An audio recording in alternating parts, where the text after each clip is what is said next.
Hello and welcome to this broadcast to bring you news and views from Deloitte. My name is Robert Bruce and I'm a financial journalist.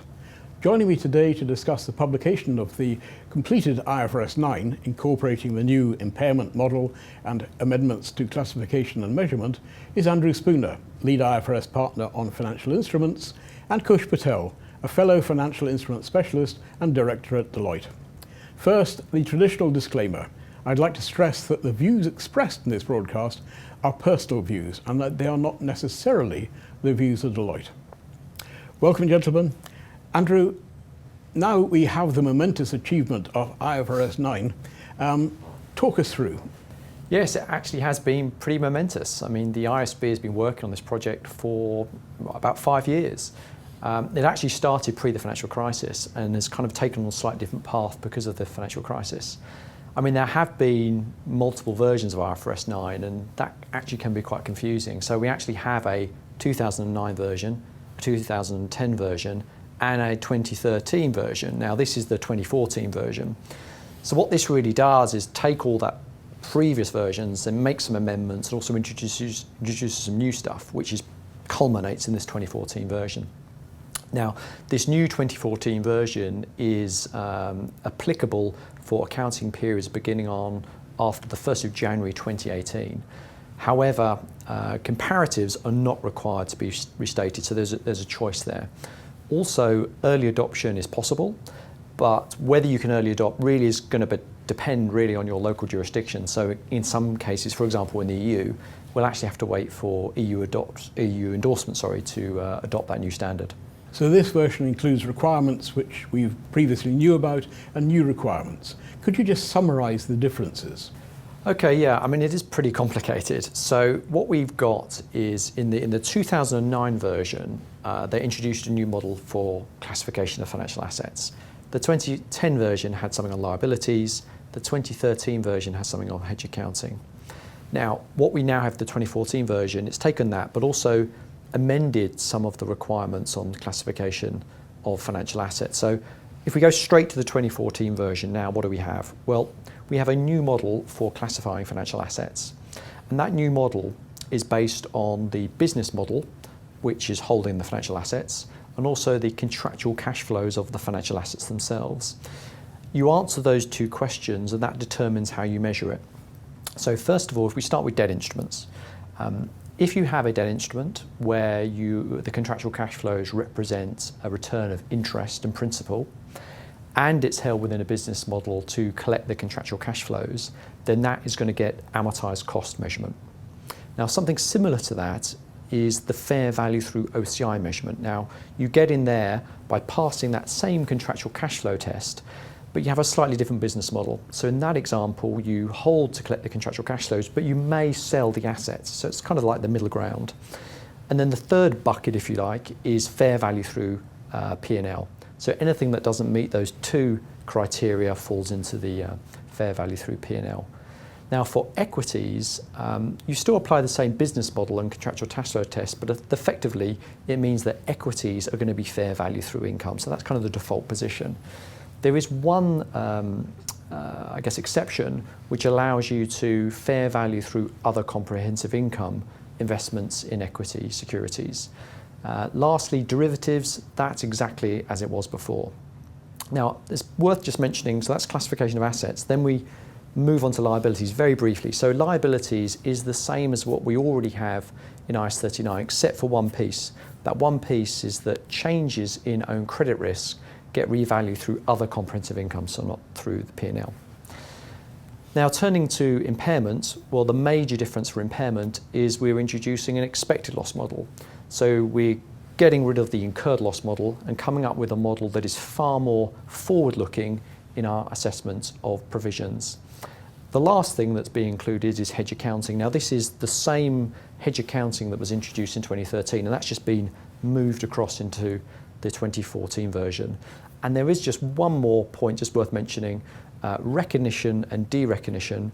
Those are exactly the same requirements under IAS 39, and what they've done is move straight into the 2014 version of IFRS 9. Andrew, did you also want to mention about the fair value option? Yeah, the fair value option is a choice where you can kind of override the default measurement requirements. So if something had met the requirements for amortised cost or fair value through other comprehensive income, you can, if you want, elect to have it measured at fair value through P&L. Now you can do this if measuring at fair value through P&L overcomes and significantly reduces an accounting mismatch that would have happened had you measured it in that alternative way.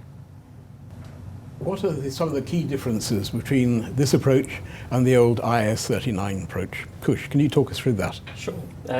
So I guess maybe it's easier to start with financial liabilities because there's not that much different there. So I guess with financial liabilities, maybe covering off the stuff that's the same, you've still got embedded derivatives, so you still need to assess for those and separately measure those. And you've still got the fair value option, so you can designate financial liabilities at fair value through P&L. I guess where you have this difference is in respect of how you present the changes in fair value due to own credit risk when you've designated that liability as fair value through P&L, because it isn't actually all through the profit or loss. As Andrew mentioned, the changes due to credit get presented in OCI. So that's the main difference with financial liabilities, and that's essentially because there wasn't that much wrong with the accounting on the liability side. I guess where we see more of the differences is on the asset side. So we don't have embedded derivatives for financial assets anymore. Instead, you assess the whole asset in its entirety.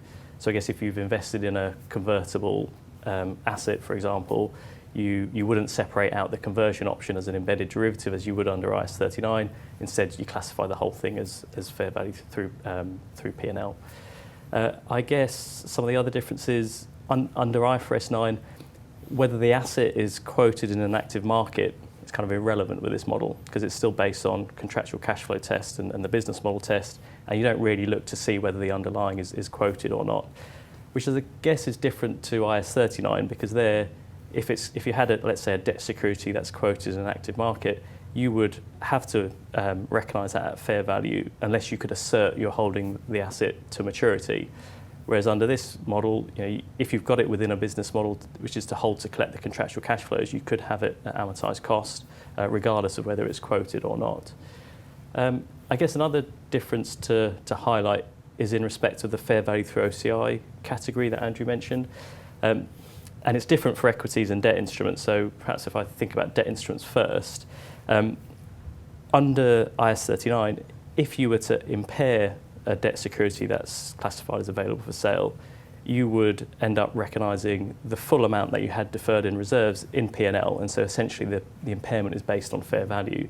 Whereas under IFRS 9, it's the same model that you apply for amortised cost assets, so you get the same answer. So actually that was one of the simplifications coming through. So that is a key difference. It's not the same as AFS. So then thinking about on the equity investment side, again, there's a big difference because if you were to elect fair value through OCI for an equity investment, those changes in fair value get retained in reserves. They don't get recycled, which is obviously different to what you have under IAS 39, where you recycle on sale. And also because there is no recycling, when you look at the impairment, you don't. Well, in fact, you don't impair the asset under IFRS 9. But you would have to consider impairment under IAS 39, so that's another difference. It's also worth mentioning that for holdings of equity investments, under IAS 39, you were able to hold them at cost, so not at fair value. If you could argue that there was insufficient reliability as to the fair valuation, under IFRS 9, you're not allowed to do that. So you're mandated to require them to fair value them through P&L or through OCI, which is a significant difference for some. Can we move on to hedge accounting? I mean, the current model was issued very much more recently, so it's in people's minds. What are the real differences looking back to IAS 39 that we should talk about? I guess it is fresher in people's minds. I suppose it was the amendments issued in November 2013. Yeah. In fact, we covered it, I guess, in more detail in the video interview we did back then, so I won't go into too much detail here. I will, I guess, give a reminder though, firstly, the macro project, so the macro hedging project is separate from the IFRS 9 project.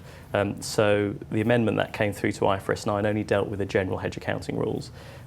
So as a reminder, the discussion paper is still out there on the macro project, so that's still ongoing. And in fact, whilst that's still ongoing, IFRS 9 includes an option for those entities to continue to apply IAS 39 until that project's complete. So that's still ongoing. So if I then focus on the general model, I guess in a high level, we're saying that there's basically more types of hedges and hedge relationships that qualify under IFRS 9. And that's basically to try and allow the accounting to more closely reflect the risk management. So if I think of what perhaps the top 2 or 3 changes are, the first one has to be the changes to the effectiveness testing requirements. So there, under the current standard IAS 39, you would have to do a retrospective test and a prospective test within this 80 to 125% threshold and pass in order to apply hedge accounting. Under IFRS 9 now, we've just got a more principles-based test, which is just a forward-looking test, so no retrospective test anymore, just a prospective test to demonstrate, amongst other things, that you've got an economic relationship there, so you don't have this numerical boundary. So that should open the door to more hedging. There are also some changes to the types of items that are eligible. So you have more risk components that are eligible from non-financial items, and the classic example around hedging the crude oil component of jet fuel. These things are possible now. And also within hedged items, there's the ability to designate a derivative, so that can be included as part of the hedged item. So these are changes really designed to allow more hedge accounting where it reflects the risk management. There was one other point just to mention, and I guess that's in relation to the accounting with option contracts. So in the past, there has been some volatility from using option contracts to hedge, because you end up with the time value coming through P&L on a fair value basis. Under IFRS 9, that's different. So there are different ways to account for that time value, so it's essentially less volatile. Thanks for that, Kush. Andrew, do you want to start talking through the new impairment model? Because this will be very different for a lot of people, and a bit of background, I think, would just help us work out what they're going to have to do. Yeah, I mean, the impairment model has partly been driven from criticisms, I guess, of IAS 39, and some of those criticisms were claimed that the accounting led to provisions coming too little too late, was the expression that was often used. So this model overcomes that with an expected loss model. And the expected loss model is based on a forward-looking assessment of expected losses. Now, the way it works is every asset that is measured at amortised cost or fair value through other comprehensive income, or even loan commitments of financial guarantee contracts, will have a provision allocated to it. And the size of that provision will depend on where it is, I guess, in the credit life cycle of that asset. So at the beginning, with the exception of certain purchased or originated financial assets that have high levels of incurred losses on the day they're acquired, the exception of those, what will happen is all financial assets will have a provision against them for a minimum of 12-month expected losses. So this is the expected losses that we would expect to come through in the next 12 months. Yeah. Now, what happens is you then move from that, what I can think of kind of stage 1 to stage 2. And stage 2, you do the impairment on a different basis. So that's based on lifetime expected losses. So when you move from stage 1 to stage 2 is when there's regarded as being a significant increase in credit risk. And it includes an example for in the standard where, say, an asset is more than 30 days due. So 30 days in arrear, there's presumed to be an increase in credit risk, and as a result, you would move from that stage 1 to stage 2. Now, clearly, as you move from 12-month expected losses to lifetime expected losses, you would expect, depending on the length of the asset, to result in a obviously more significant level of provision. Now, it's worth mentioning that this standard applies to everyone. Particularly over the last few years, it's felt that this has been really focused on the banking industry, which is kind of obvious considering the financial crisis we've just been through. But this standard will apply to everyone. So from corporates who are holding trade receivables and lease receivables to banks holding loan books, as well as insurance companies and other corporates holding bonds, they will be required to put an expected loss provision on all those assets. So it looks as though the monitoring of credit risk is the key feature of this model. Is there any guidance to help companies determine what a significant increase really is? Yeah, there is quite a bit of guidance actually, and some illustrative examples. Because as you say, this is a key factor. It's the difference between 12-month versus lifetime. So you need to know where you've breached that hurdle, I guess. I suppose one of the key factors is the probability of default, because that essentially is a measure of the credit risk. And so, if the probability of default significantly increases, well, then that's a good indicator that your credit risk has significantly increased. But of course, we don't always know in numbers what the probability of default is for every asset. And the IFRS basically goes into some guidance around what things you might look at in practice to determine whether there's been a significant increase in credit risk. And it highlights some useful things, things like pricing. If you think you would add a bigger credit spread onto an interest rate in order to lend to a particular entity, well, then that's an indication that your credit risk has increased from the previous point. Also, you might look at ratings or other indicators. So, if something's got an external rating, you might track that to see whether that significantly shows that there's been a significant increase in credit risk. Or you might use some internal ratings. So these are just some of the ideas that they put across in the guidance, and there is plenty more there.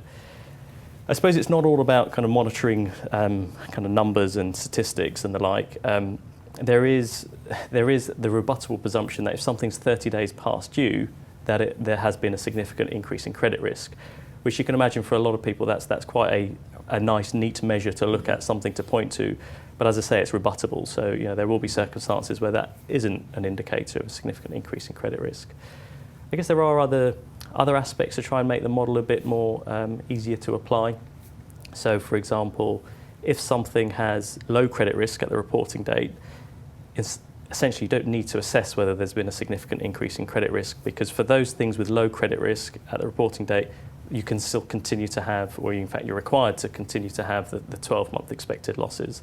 So that's I guess something there, because the idea is if the credit risk is still low at the reporting date, well then a significant increase in the credit risk isn't something that's going to give rise to much more in the way of losses. So I guess they've taken account of that with that requirement.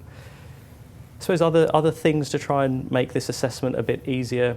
For anything which, for trade receivables and contract assets which don't have a significant financing element, you would just go for the lifetime expected losses. So you don't even need to consider 12-month expected losses. Although considering many of these are short term, the answers probably would have been the same anyway. But certainly that's something to make the model easier to apply to those types of receivables. Even if you've got something with a significant financing element, you would still have the option to, instead of do the two-stage analysis, to just go straight to stage 2 and recognise a provision for lifetime expected losses, which would be an accounting policy choice for contract assets or trade receivables. And it's also there for lease receivables. And so this is a policy choice for each of those types of receivables that I mentioned. So these things, I guess, are there to make the model easier to apply. When people talk about the impairment model, they refer to it as having 3 stages. Andrew, could you just talk us through the 3 stages and map them into the model you've been describing so far? Yeah, it can be a bit confusing because it is a 3-stage model, but yet there's only 2 stages of measurement.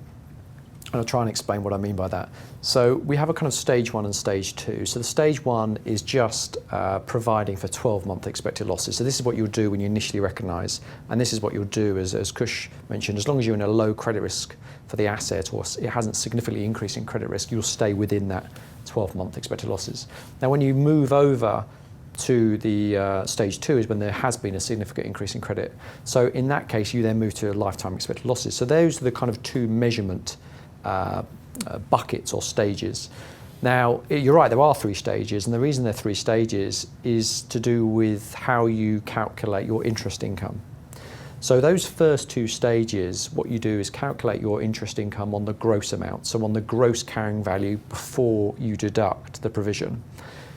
You then move into stage 3 from stage 2, or perhaps you even jump from stage 1 straight into stage 3, when there has been the old impairment triggers. So the old impairment triggers, the incurred loss triggers that we're used to in IFRS 39, once you hit one of those, you move into stage 3. Now what it doesn't do, it doesn't change the measurement for the impairment But what it does change the way we do the interest. So when we move into that stage 3, we start calculating interest on the net amount, so the net of the provision. So there's 2 stages of measurements, and then there are effectively 3 stages altogether when we take into account how we calculate interest. So we've talked about 12-month versus lifetime loss provisions. How are these provisions measured? Well, as I said, it is a forward-looking estimate. So it's certainly more forward-looking than we're used to in IFRS 39. I guess the big difference is, in IFRS 39, we're used to looking at forward-looking estimates when there had been an impairment trigger. So it's not completely alien to think of how much we're going to recover in the future. But we only did it for those things that we regarded as impaired, where there was objective evidence of impairment. Now we're moving to a model, we're looking forward for everything. So whether it's a 12-month loss or a lifetime expected loss. Now, in order to do that, I guess there are various levels of sophistication you can apply, but ultimately it is a forward-looking assessment which takes into account the probability of there being a default, and also what will be the loss should there be a default. So PG and LGD, as they're often referred to. Now, I guess that's the more sophisticated approach, and we know that banks use this language and they use that for credit risk management anyway. For corporates, clearly they can use that approach as well. It's not a requirement. There are alternatives ways you can use credit risk data, for example, loss ratios, etc. But ultimately, there are various degrees of sophistication, and obviously this will depend really, I guess, on the quality of the data you have available. For corporates, we expect they may not use such complex approaches, but you've still got to do estimates of forward-looking cash flows considering various scenarios. That's the 3 main stages of this process covered.